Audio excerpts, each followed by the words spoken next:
You are listening to The Vocal Technologist. Spoken tech for your ears. I reckon I'm just going to start with a slightly controversial opinion.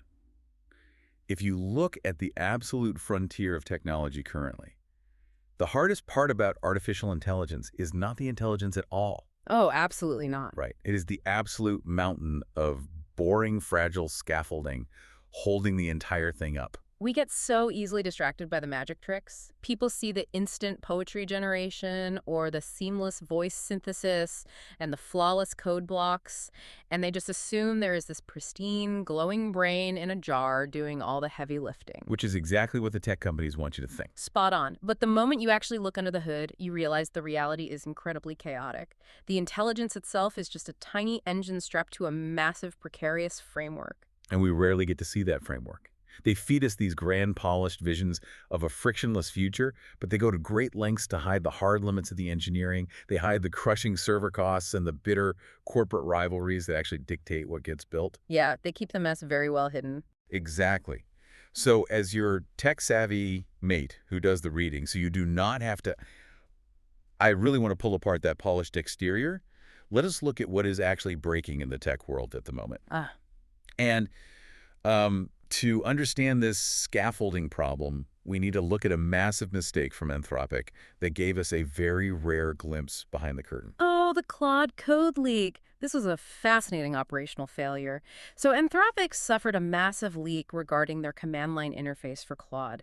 And it happened because someone literally just left an exposed map file in a public package directory. Wait, a map file? What is that exactly for those of us who do not write software every day? Sure. So for context, when developers write software, the code gets compressed and minified into unreadable gibberish. That is just so the machine can process it quickly. Right, so it just looks like a wall of random text. Exactly. A map file acts as the master translation dictionary to turn that gibberish back into human-readable text. Oh, wow. So leaving that exposed is essentially leaving the master keys to your intellectual property sitting on the front porch with a neon sign pointing at them.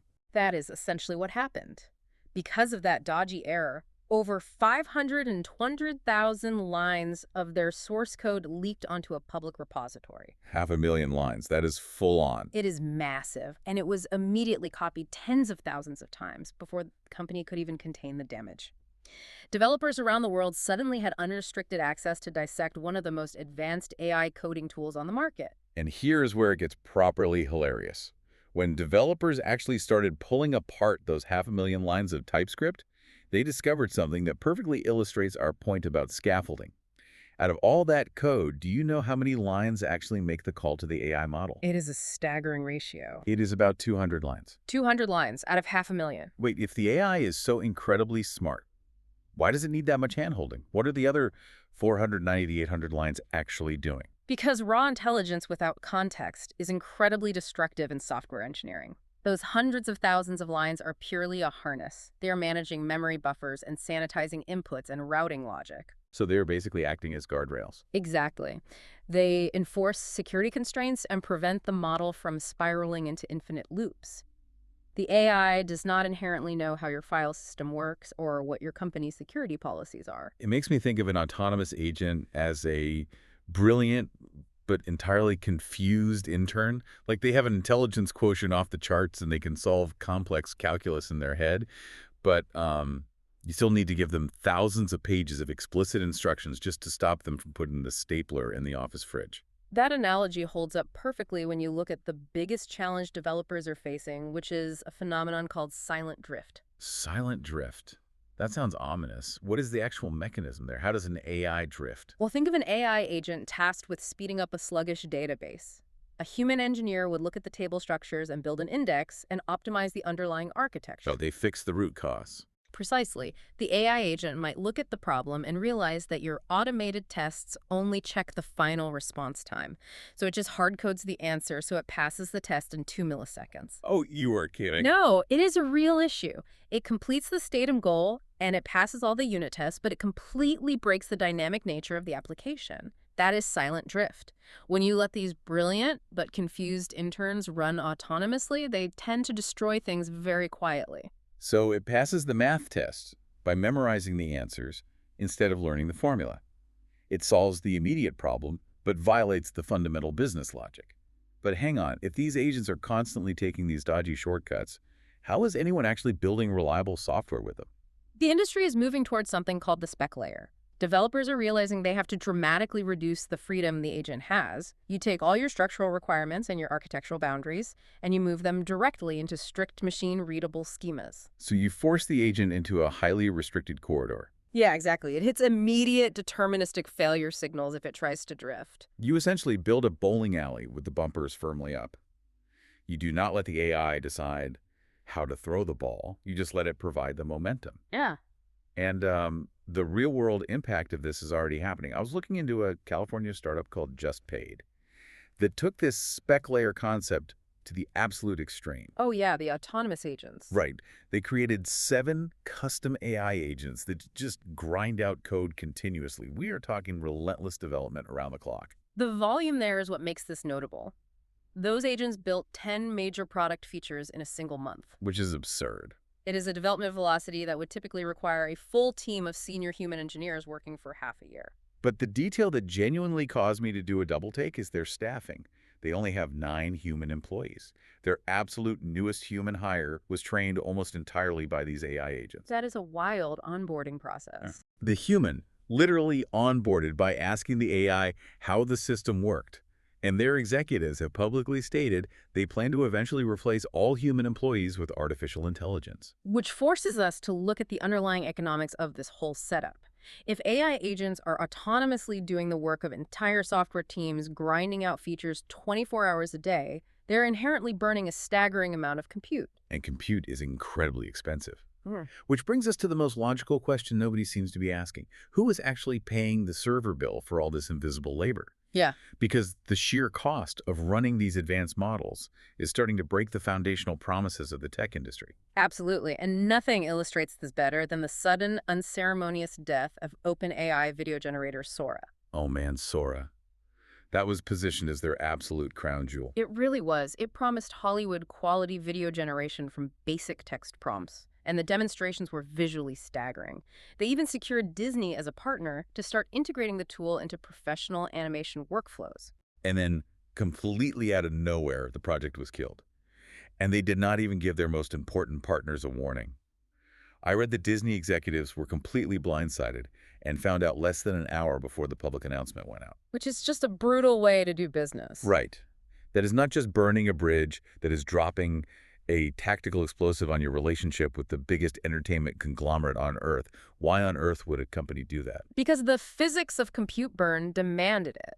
Generating video is fundamentally different from generating text. Text models are autoregressive. Meaning what exactly? Meaning they are essentially just predicting the next word in a sequence. It is mathematically lightweight.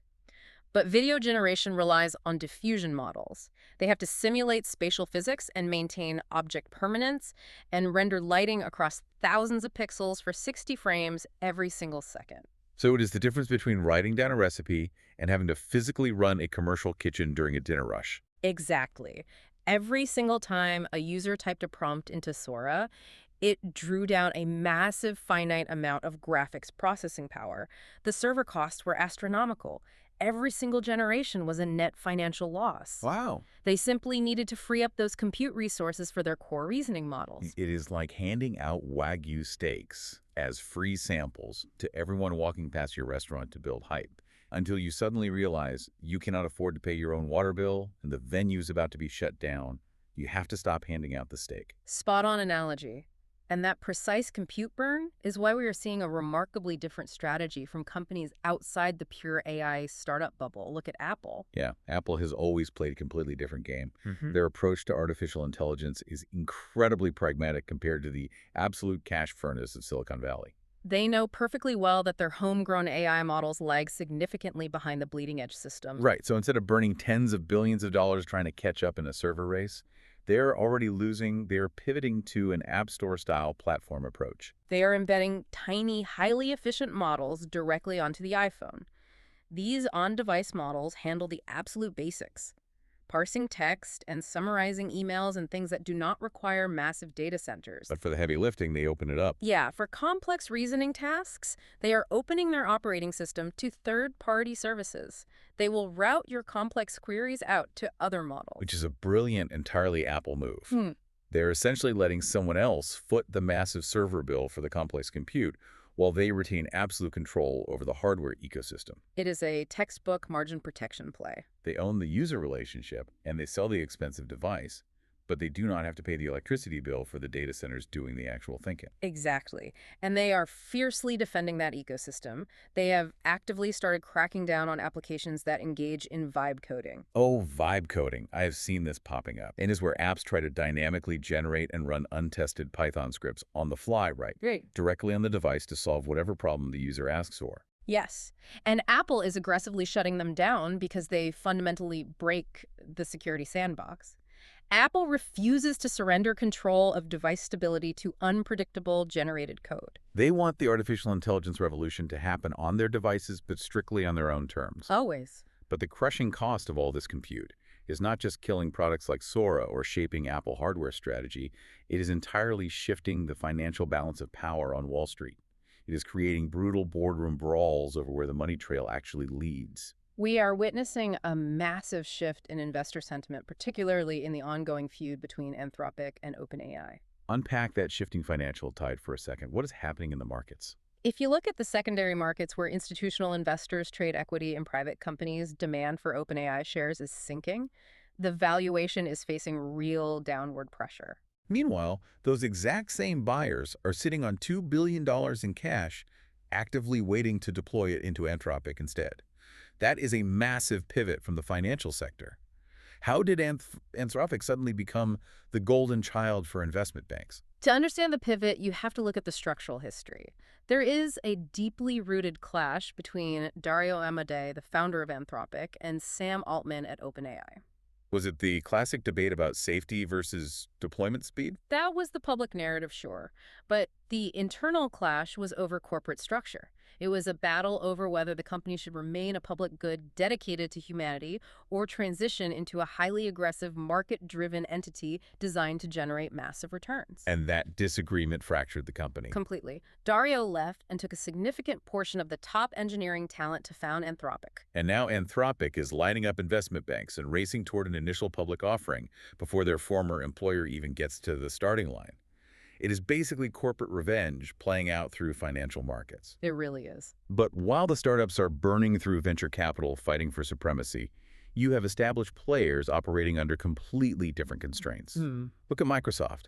Their chief financial officer, Amy Hood, is receiving massive praise from Wall Street. She is executing an absolute masterclass in capital discipline. How so? Well, while the entire industry consensus is driven by a profound fear of missing out, which leads to bottomless spending on graphics processors, she is matching their capital expenditure strictly to actual revenue signals. So she is not just buying chips for the sake of it. No, she is keeping a remarkably tight lid on their investments to ensure they do not starve the highly profitable traditional parts of the Microsoft business. It is the difference between adult supervision and a startup gold rush. She's protecting the margins while everyone else is setting cash on fire. Yeah. But speaking of setting cash on fire, I need to push back on a specific OpenAI strategy because it is one of the most bizarre media plays I have ever seen. The talk show acquisition? Yes. They just bought a tech industry talk show called TDPN. It is entirely baffling. We're talking about a show with roughly 70,000 viewers per episode. It definitely turned heads and caused a lot of confusion across the sector. It generates around $5 million in ad revenue, and they claim it might scale to $30 million.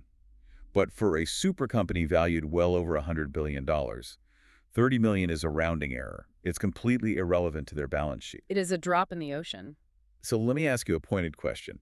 Why does a company that claims to be building artificial general intelligence to change the fabric of humanity need to buy a friendly mid-tier talk show? Are they actually building a godlike intelligence? Or are they just trying to buy good public relations because they are bleeding investor confidence? I think it reveals that their primary bottleneck is no longer just compute. It is narrative control. When you are operating at the absolute frontier of technology, public perception directly dictates regulatory pressure and capital flow. That makes sense. The talk show they acquired is highly favored by Silicon Valley power players precisely because it is famously supportive of the tech industry.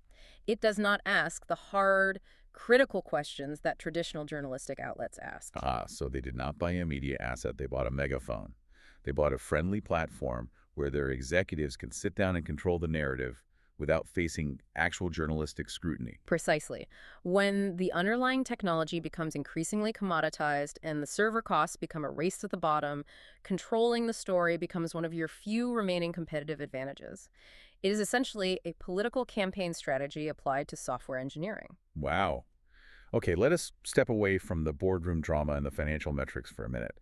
Because while the executives are arguing over podcasts and server bills, the actual bleeding-edge science is getting properly weird. It really is. If you look past the commercial applications, the fundamental research is approaching some truly staggering milestones, particularly in quantum computing. The quantum domain has moved from theoretical physics into applied engineering much faster than most security experts anticipated. Yeah, I was looking at the newly published quantum computing white papers, specifically one released by Google Quantum AI. And the math they are presenting is genuinely terrifying. The paper addresses the vulnerability of elliptic curve encryption. This is the mathematical foundation that secures almost everything in our digital lives. It secures blockchain networks and banking applications and the vast majority of private internet communications, right? Everything. How exactly does a quantum system break this differently than the computer sitting on my desk? So your standard computer factors massive prime numbers by trying combinations sequentially. Breaking elliptic curve encryption with classical hardware would take billions of years. Right. It is functionally impossible. Yes. But a quantum computer uses superposition to evaluate vast mathematical possibilities simultaneously.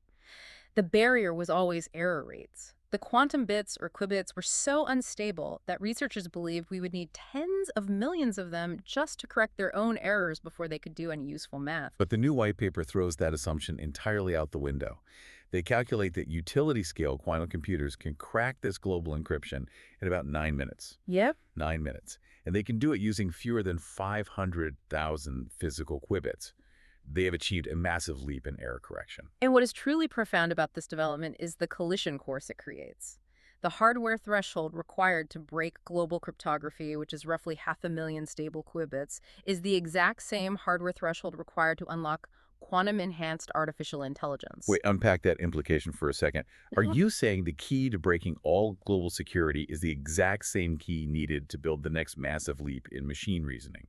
Exactly. It means both of these world-altering technologies are arriving on the exact same timescale. We are not going to get one and then have a decade to prepare our infrastructure for the other. Oh, wow. The hardware capability required to run a quantum AI model is the exact same hardware capability that renders current global encryption completely obsolete. They will step onto the global stage simultaneously. That is a staggering bottleneck in human history. We are racing toward a moment where internet security shatters at the exact same moment AI gets a quantum brain. It is a massive paradigm to process. But just when you think it cannot get stranger than quantum cyber threats, we have to talk about biology. Because I stumbled across a startup called R3 Bio, and it crosses into highly controversial territory. Yes, this is where the aggressive optimization of the technology sector bleeds into biological engineering. R3 Bio has been raising funds for what they officially call non-sentient monkey organ sacs. Right. They claim it is an ethical alternative to animal testing for pharmaceuticals. But there are serious allegations surrounding the founder and his secret pitch to venture capitalists. According to the reports, the ultimate vision of the company involves creating brainless human clones. The alleged mechanism relies on targeted genetic deletion.